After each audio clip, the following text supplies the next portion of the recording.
Dr. Anthony Thompson, our third vice chair. Jalen, our third vice chair. Dr. Thompson, our second vice chair. Our DNC members, Bree Maxwell, Carol Fowler. Sam is at work, I believe, this afternoon, and then Clay Middleton. Thank you for being here. We are glad to welcome the Build Back Better tour to talk about what this president and vice president are doing for the people of South Carolina. For all of you printing this in the media and recording, and I want you to know we're not far from the governor's mansion. That governor has refused to expedite releasing funds for rental assistance across the state of South Carolina.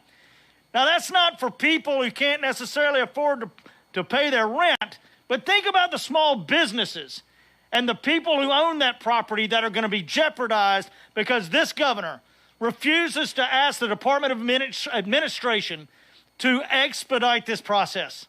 Today, the second round of child tax credits were released and sent out, lifting 1 million families out of poverty and helping assist those families.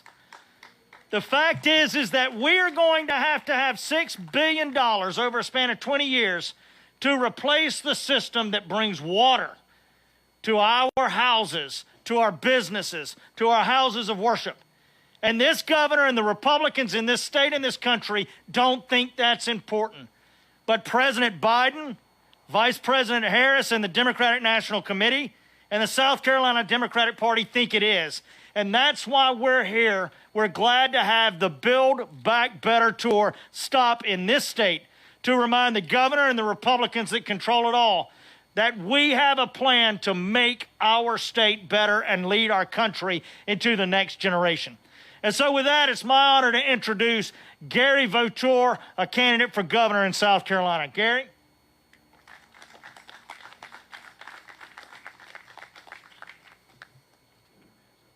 Thank you. Yep. Greetings. I'm Gary Votor, and I'm running for governor of South Carolina. First of all, I want to thank the Democratic Party and the DNC for the opportunity to speak today. The expanded child tax credits, the increased ACA premium subsidies, just a couple of things that are helping South Carolinians recover from the ongoing COVID pandemic. And on behalf of all South Carolinians, I want to tell them thank you. I'm a healthcare advocate and a social justice activist, not a career politician. I stand as a candidate for the issues that I and many others believe in. I'm pro-union, pro-immigration, and I believe in the legalization of marijuana. I'm against the death penalty and open carry.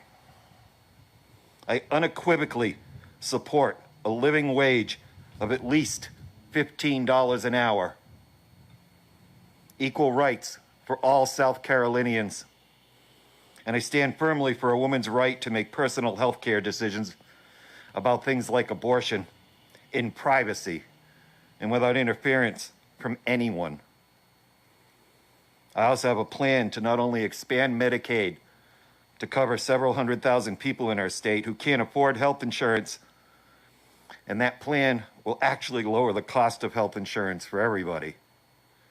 And you can read that on my website, www.garyvotor.garyforgovsc.com. I did that, I remembered. But I want to speak for a moment about something important, about what it means to be a governor. It's the highest position of leadership that one can be elected to in our state. And whoever assumes that role must make decisions that affect the lives of every citizen in our state. It requires the ability not only to inspire others, but to show compassion to those who are disadvantaged by race or income. This has never been more needed than it is now, as we struggle to survive a pandemic that's taken the lives of over 10,000 of our friends, our coworkers, our family members. Unfortunately, Governor McMaster has neither of those characteristics of leadership. His pandemic responses have encouraged a culture of misinformation to thrive in our state, a culture that believes personal freedom and choice trumps the right of others to not become infected and die from COVID. Governor McMaster has deliberately cultivated these beliefs with the sole intent of getting reelected next year. And people will continue to die unless he decides to show actual leadership during this crisis. If he refuses to do so, he really should just resign now. We know he won't, so we're going to have to defeat him. And to defeat him next fall, we need to recognize as a party that the solution is to reach the 1 million registered voters who did not vote last year with a message that we have them at the forefront of our actions and the political positions that we represent as a party. If we do this as compassionate, responsible, and caring candidates, they'll vote for us. So that's my campaign in a nutshell. To reach the voters who feel disillusioned and disenfranchised with a message of hope. Hope that working together, we can elect a compassionate governor who will stand for the things that matter the most to them. The living wage and healthcare equity are just two of the issues that I'll be representing throughout this season as a candidate. Thank you for the opportunity to speak to you. Next up, Representative Gilda Cobb-Hunter.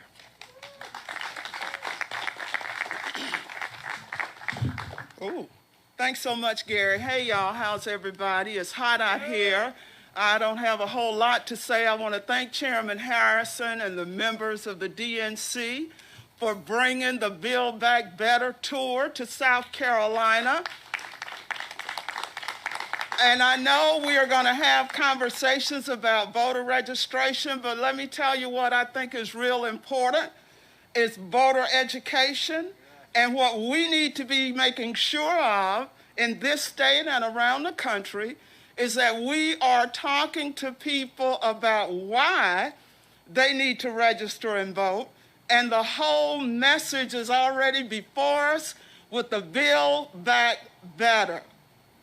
What the president has done, along with the Democrats in Congress, is get this country headed back in the right direction. Talk about tax cuts today is April 13th, Friday the 13th. Lord have mercy, I've lost track of time. It's the pandemic, y'all. Everybody's blaming the pandemic for everything. Here's my point. Friday the 13th sometimes is an unlucky day. What we know here in America is that Friday the 13th is a good day. You know why? Because the second installment of the child tax credit hits pocketbooks today. We know that as a result of the child care tax credit, that kids have come out of poverty in the highest numbers that we've seen, period. Tax cuts that are going to middle class people have been paid for. Very quickly, let me wrap my comments up by suggesting to you that here in South Carolina, we have got to take the message of what is going on in the Congress as far as making this economy better, making things better. We've got a whole lot of things that are positive that Democrats are doing and have done. But if we don't talk about it, nobody will know about it. So here's my message to you. We have each got to be ambassadors, missionaries, so that we are being clear about what the Biden administration is doing.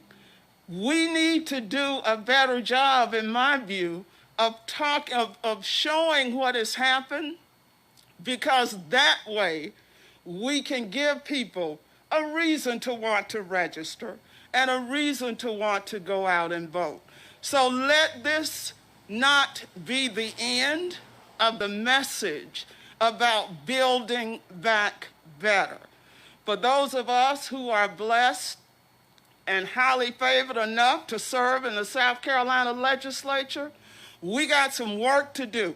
We've got to make sure that those dollars that are coming into this state, mainly with Democratic votes, we have got to make sure that those dollars go into those communities that are most deserving and most needy. So thanks for coming out. We've got a long haul before us. It can be done. All we need to do is not give up the fight and understand that the best way to eat an elephant is one small bite at a time. Thank you so much. It's my honor and pleasure and privilege to introduce to you one of our rising stars, as far as I'm concerned, my seatmate, my fellow colleague in the South Carolina House, the Honorable Russell Ott, Assistant Leader of the Democratic Caucus. Representative Ott. Thank you, Gilda, to my beautiful seatmate, and thank each and every one of you for coming out here today in famously hot Columbia. It is certainly living up to its name this afternoon, so thanks for braving the heat. Thank you, Chairman Harrison, for coming, a native Orangeburgian from that my mom actually taught at OW High School. Proud that he's back in Columbia and South Carolina today. Folks, I'm not going to take up a lot of your time. I'm just very proud and very honored to be able to stand here in front of you today and talk about the Build Back Better plan.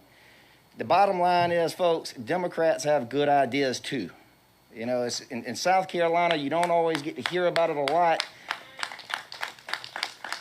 You know, we're outnumbered in the General Assembly. You know, you turn around left and right, you see on media, you know, crazy people that at the end of the day aren't doing anything but running for re-election. That's what we have as far as the majority leadership here in Columbia. They are running based off of poll numbers in their primaries. That is not leadership. Leadership is identifying problems, coming up with solutions to those problems, and then getting those implemented. That is what we are lacking here in the state of South Carolina. Thankfully, we have great candidates that are upcoming or are going to be offering themselves for election. We've got to get those folks elected. But we do have, luckily, leadership in D.C. right now. I can't tell you how proud I am, and you're going to hear other people talk about parts of this plan, and people have already talked about it thus far. But this child tax credit is a big deal. As a father of two boys, I know how expensive it is to raise kids. And so let me be very clear about what this is. This is a Democratic tax cut. There's no other way to talk about it. This is putting hard-earned dollars that South Carolinians and Americans have earned back in their pockets. And it was done under a Democratic administration. So that's something that should be celebrated. With only Democratic votes. That is exactly right, Mr. Chairman. And that is something that should be celebrated and built upon. So again, folks, the bottom line is Democrats have very great ideas. Stand with us. Let's get some more Democrats elected in South Carolina so that we can implement some of those good ideas. Speaking of someone with fantastic ideas, it is my honor to now introduce another candidate for governor, someone who I think would absolutely bring a breath of fresh air into the governor's mansion in the state of South Carolina, a senator from right here in South Carolina, Senator Mia McLeod. Welcome to the stage, Senator.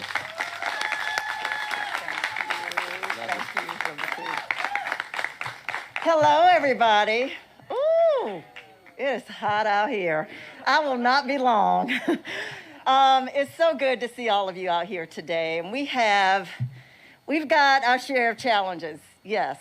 But before I even get started, I'd like to thank Chairman Harrison and the DNC, Chairman Robertson and the SCDP, and all of you for braving this famously hot heat that we have here in Columbia and being here today. You know, this pandemic is continuing to wreak havoc on our state. And it didn't have to be this way. I'm so grateful for the vision and the fortitude and the hard work that President Biden and Vice President Kamala Harris have put in, along with their Democratic, primarily Democratic supporters in Washington.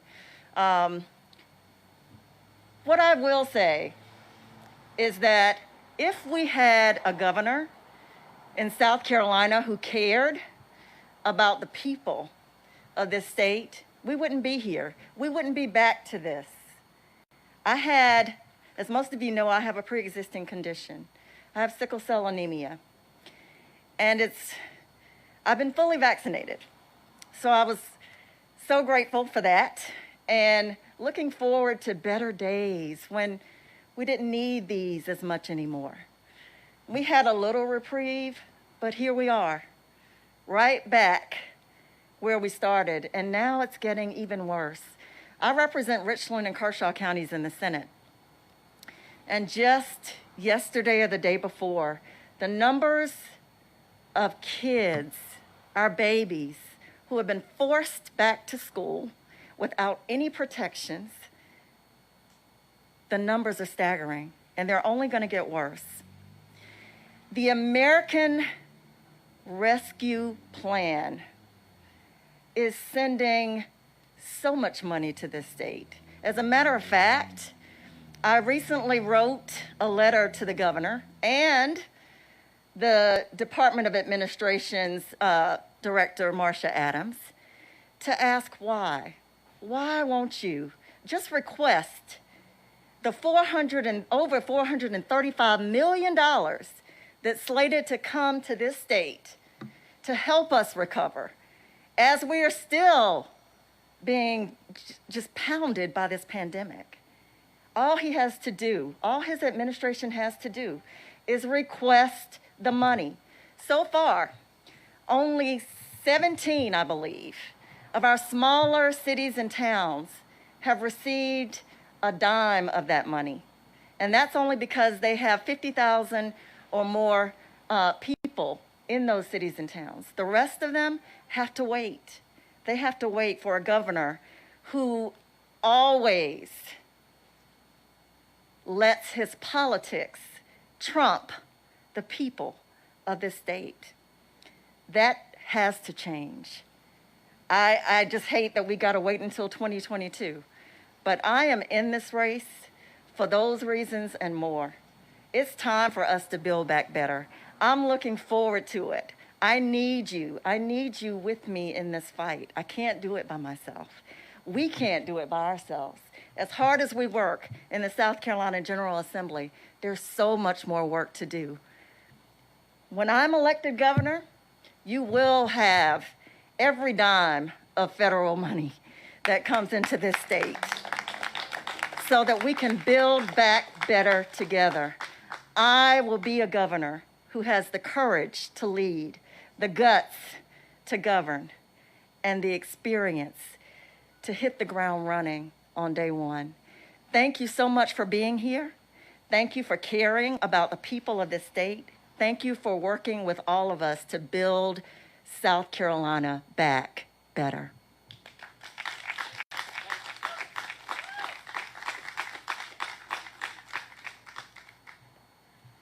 Thank you, Senator. She sees enough of me. We just saw each other very recently. Well, thank everyone for braving this heat. My name is Tamisha Grant, and I am one of the organizers for Greenville County in the Register 46 program. I just wanted to take a little bit of time and talk about my experience as a part of this program and the importance of voter registration. I have lived and worked in Greenville most of my adult life, and I've seen it grow and change. I've worked for multiple candidates, including our national chair, Mr. Jaime Harrison, and I've learned one thing that has stayed with me. The key to success lies with the people. The people are the ones who vote, and at the end of the day, they are the ones who matter the most. Our team has been able to do amazing work, including partnerships with many community organizations and activist groups across the state. We have been able to register voters from high school students on up to an 86-year-old woman who had never, ever had anyone talk to her before. And she decided that she was going to register to vote, which is amazing. As I've gone into neighborhoods from low income to upper middle class, I've had the opportunity to understand the issues that the people of my county and my state face and the things that they care about. The most empowering thing about registering someone to vote is the opportunity you give that person to have a voice. That person now gets a chance to say, I am here, and here's what I want from my community, and that is extremely powerful. The goal of this program is to register likely Democratic voters and bring lost voters back into the fold and welcome them into our party. I've been extremely grateful to have the opportunity to continue this work and I have engaged in for many, many years with the Register for 46 program. And I'm grateful that the South Carolina Democratic Party has invested in my community, and they made sure that we have the resources to continue this work and bring home some historic wins in 2022. With that, I am now going to introduce our fearless leader, Upstate's own South Carolina Democratic Party Chairman, Mr. Trav Robinson. Thank you. Thank you very much. We appreciate it. And to all of our organizers, y'all stand up just a minute. We want to say thank you. We've started this voter registration, Register 46, something that hasn't been done before. The officers and our DNC committee members. You know, it's interesting. Right before I came out here, someone showed me a tweet, Mr. Chairman, of the chief of staff of the governor's office tweeted at me last night about how President Biden and Vice President Harris were destroying the economy. Well, I can tell you this. That the fact is that Henry McMaster is sacrificing the lives of people just because he wants a sales tax revenue. He's not going to do anything until after Labor Day because he wants that sales tax revenue to pay for our schools. But make no mistake, Trey Walker and Henry McMaster, instead of producing 60,000 jobs every month that we're adding to our workforce, we're adding 60,000 jobs every 3 days.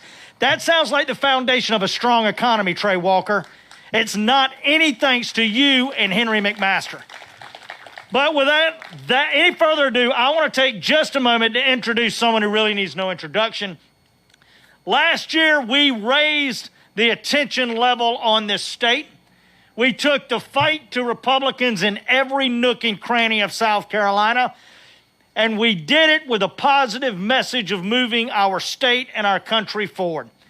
And we're fortunate enough to have one of South Carolina's favorite sons leading the Democratic National Party, and most importantly, taking the message on the road of how this administration is building back better. Ladies and gentlemen, our chair, my wonderful dear friend, Chairman Jaime Harrison.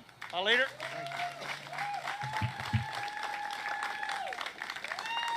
Thank you, Trav. Thank you, Chair. Thank you all for being here. It's so good to see you all.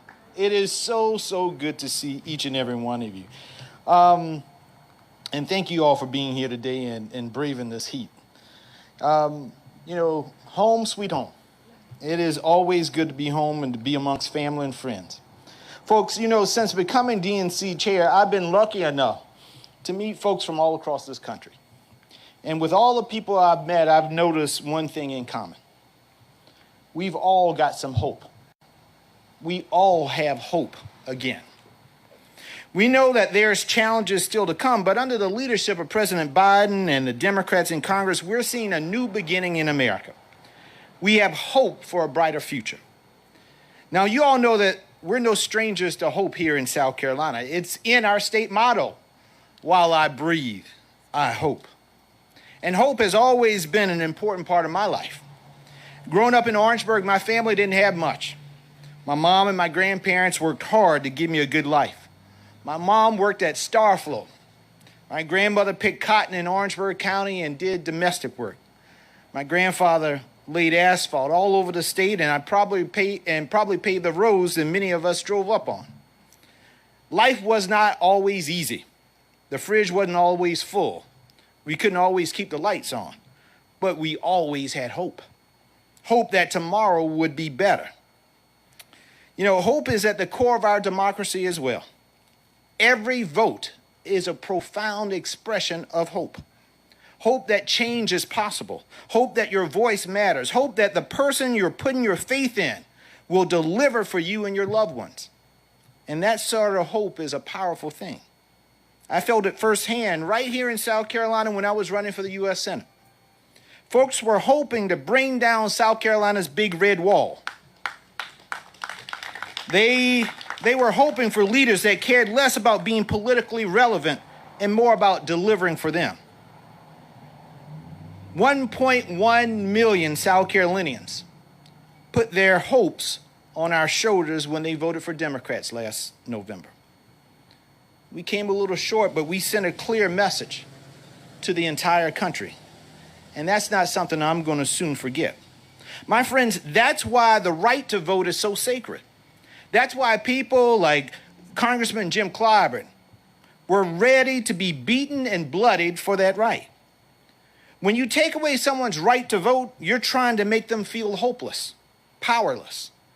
That's how they wanted my grandfather and my grandmother and so many others to feel under Jim Crow. That's what Republicans want us to feel right now. They think that if they can put up enough obstacles, close enough polling places, shorten voting hours by just enough, then they can make you feel hopeless. And that when you're hopeless and when you're powerless, they finally have nobody who can stop them from spreading chaos. My friends, we are the wall between hope and chaos, and we can't falter. So we're going to let the Republican Party know that that's not going to happen. The Democratic Party will not allow it. My eldest son might bear my grandfather's name, but I refuse to let him bear the same burdens at the polls that my grandfather did. That's why Democrats recently expanded our I Will Vote initiative. Folks, we are building our largest voter protection team to be the biggest threat to voting rights in a generation. We're going to be on the ground all across the country, making sure people have everything that they need to make their vote count. And folks, when I say all across the country, I mean it. Democrats have a 57 state and territory strategy. We're not ceding ground anywhere. And Henry McMaster, that includes South Carolina. And our Red State Fund will lay the foundation for victory in places where Democrats face an uphill battle. My friends, I'm proud to say that we are making our very first Red State Fund investment right here in South Carolina. On top of the $15,000 that we already send from the DNC to the South Carolina Democratic Party, I am so honored today to announce an initial $100,000 to make sure that South Carolina Democratic Party Chair Robertson, the officers of the South Carolina Democratic Party, the DNC members, our leaders in the legislature, that they have the resources that they need to register more voters across this great state of ours. Folks are out there who believe in our message, but we got to spend the time and the money to reach them and to get them registered to vote. Building a movement takes time and it takes hard work, and the DNC is in this for the long haul. Together, we're going to knock down big red walls in South Carolina and all across the country. Together, we're going to send Henry McMaster packing. I can even go and fill a box for him, because it's time for him to go. My friends, our elders got us this far, but we got to take it the rest of the way. Not just for ourselves, but for our kids and those to come. The road ahead is tough. Right now, we're all that stands, again, between hope and chaos. And the Republicans so desperately crave the chaos. But our backs are strong, our plan is good, and we are no strangers to hard work. My friends, if we work together, if we go out and tell this message Talk about what we have been able to do. Talk about the fact that when Democrats are elected to office, we deliver. That's what this D on my lapel stands for. It's not just about Democrats. It's about delivering those child tax cuts, delivering refund checks, delivering vaccines and arms, delivering for our small businesses. While Republicans divide and obstruct, we deliver for the American people, and we will continue to do that. And we will do it with hope. My friends, thank you so much. Thank you so much for what you do each and every day. Let's go register more voters. Let's educate them, as Gilda said, and let's mobilize them to get them to the polls. Because the most powerful thing that we can do, the most powerful weapon that we have, is another four-letter word. We got hope. But in order to bring hope back to South Carolina, we got to get people to vote. So thank you all again. Thank you for all that you do. Mr. Chairman, thank you.